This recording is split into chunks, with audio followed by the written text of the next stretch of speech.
Before we begin, a note for parents.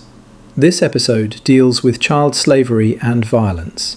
It's handled carefully, but please use your judgment for younger viewers. In 1987, a 4-year-old boy in Pakistan was sold. Not kidnapped, not taken, sold by his own family. The price? The equivalent of $12. For the next 6 years, he was chained to a loom, 12 hours a day.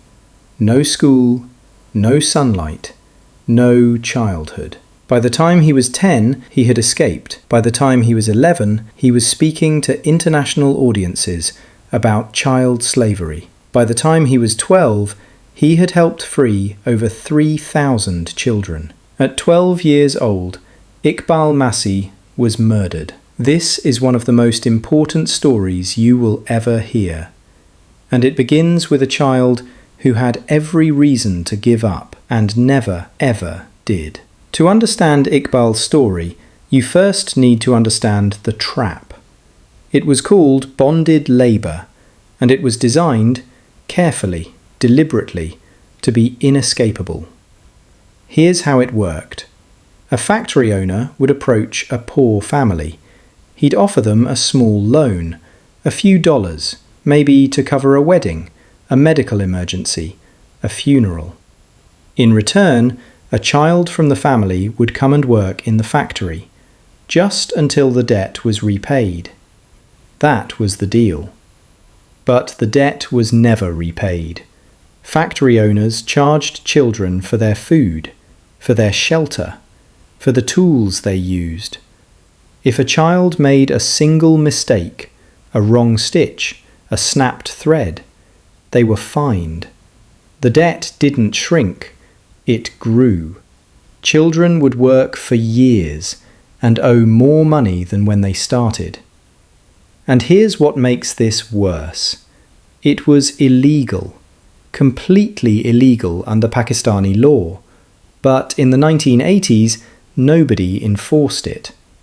Millions of children were trapped in this system.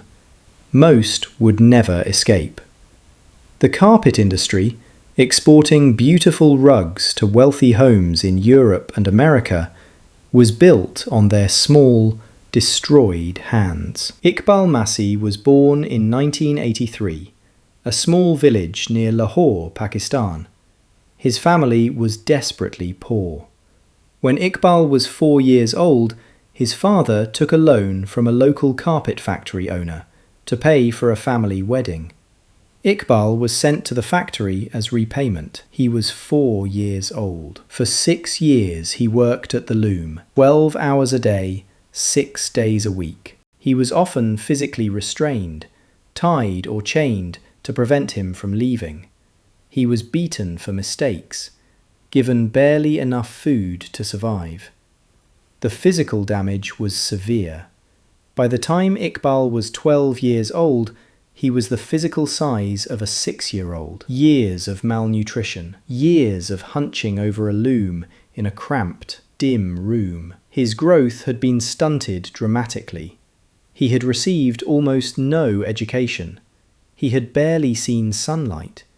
He had spent the most important years of his childhood knotting carpet threads for a wage he would never receive. In 1992, Iqbal heard something. An organisation called the Bonded Labour Liberation Front of Pakistan was holding a meeting in his village. And they had a message. Bonded labour was illegal.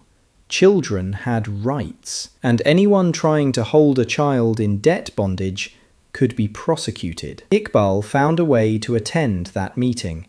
And what he heard changed everything. He walked out of the carpet factory, went straight to the BLLF for help. His factory owner tried to force him back. Under the law, which the BLLF was now actively enforcing, they couldn't touch him. Iqbal was free. But freedom wasn't enough for Iqbal Masih. What happened next is almost impossible to fully comprehend. A child who had spent 6 years in slavery, who had almost no education, who was malnourished, physically stunted, still recovering, became one of the most powerful voices in the global fight against child labour. Iqbal began speaking at BLLF events, telling his own story. There was something about him, his directness, his absolute lack of self-pity, his clear-eyed fury at injustice. Every audience he faced, he moved them to action. He went back to school and learned to read with extraordinary speed. In 1994, aged just 11, Iqbal travelled to Sweden to speak at an international trade union conference, then to the United States. Schools, conferences, journalists, politicians. His story was printed around the world. And people believed him, because he was standing right in front of them, small, visibly damaged by years of abuse, speaking with absolute calm about what he had survived and what had to change. That same year, Iqbal received the Reebok Human Rights Award. He was 12 years old. He told the audience he wanted to become a lawyer so he could keep fighting for children like him. During his time with the BLLF, he helped over 3,000 children escape bonded labour and be reunited with their families. 3,000 at 12 years old. Easter Sunday, April 16th, 1995. Iqbal was riding a bicycle in his village with two of his cousins. A normal afternoon. A gunman shot him. He died immediately. He was 12 years old. No one was ever conclusively convicted of his murder. Many investigators and human rights organisations around the world believe he was assassinated by people connected to the carpet industry, the industry whose profits he had threatened. A group sometimes referred to as the Carpet Mafia. The Pakistani government investigated. Their investigation was widely criticised as inadequate. The world reacted with grief and with outrage. Schools were named after him, foundations, programmes, memorials around the world. But Iqbal's story didn't end with his death. In some ways, it grew louder. A group of Canadian schoolchildren, aged 12, the same age Iqbal was when he was killed, were so moved by his story they started a campaign to build a school in his name in Pakistan. They raised enough money to do it. That movement eventually became Free the Children, now one of the world's largest youth-led charitable organisations. In 2000, Iqbal was posthumously named one of the first laureates of the world's Children's Prize for the Rights of the Child. International pressure on the carpet industry increased dramatically.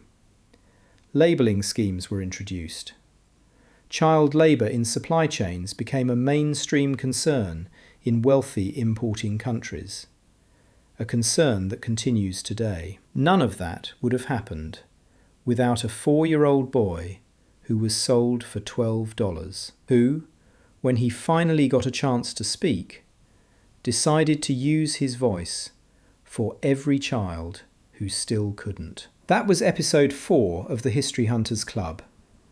Iqbal Masih, the child slave who took on the carpet mafia. Our final episode takes us to the United States. 1955. A teenage girl who refused to move on a bus 9 months before Rosa Parks, and was written out of the history books for doing it. Subscribe. Share this with someone. And I'll see you for the finale.